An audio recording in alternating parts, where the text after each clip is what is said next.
சென்னை அண்ணா சாலையில் கார் ஒன்றை முந்த முயன்ற போது மாநகர பேருந்து காரை லேசாக உரசியதாக கூறப்படுகிறது. இதனால் ஆத்திரமடைந்த கார் ஓட்டுநர் பேருந்தை நிறுத்துமாறு கூச்சலிட்ட நிலையில் 1000 விளக்கு பேருந்து நிலையம் அருகே பேருந்தை மடக்கியுள்ளார்.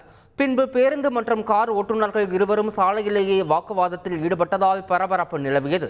தகவல் அறிந்து விரைந்த போக்குவரத்து போலீசார் சமாதான பேச்சுவார்த்தை நடத்திய நிலையில் பேருந்து பயணிகள் இறக்கிவிடப்பட்டனர். இதனால் அப்பகுதியில் சிறிது நேரம் போக்குவரத்து நெரிசல் ஏற்பட்டது.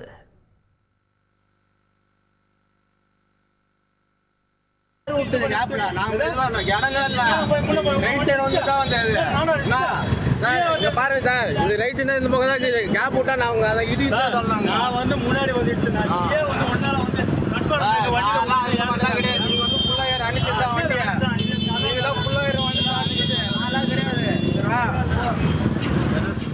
உளுந்தூர்பேட்டை அருகே மரம் வெட்டும் பணியில் ஈடுபட்டிருந்த பெண் மின்சாரம் தாக்கி உயிரிழந்த சம்பவம் சோகத்தை ஏற்படுத்தியுள்ளது.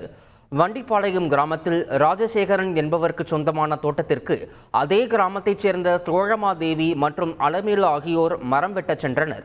இரும்பு கைப்பிடி கொண்ட அரிவாளால் மரக்கிளைகளை வெட்டிய போது எதிர்பாராத விதமாக மின்கம்பி மீது உரசி மின்சாரம் தாக்கியதில் அலமேலு என்பவர் உயிரிழந்தார். திருநாவலூர் காவல் நிலைய போலீசார் உடலை கைப்பற்ற முயன்றனர். ஆனால் நில உரிமையாளரிடம் உரிய இழப்பீடு வழங்காத வரை சடலத்தை எடுக்க விட மாட்டோம் என கூறி போலீசாரிடம் உறவினர்கள் வாக்குவாதத்தில் ஈடுபட்டனர்.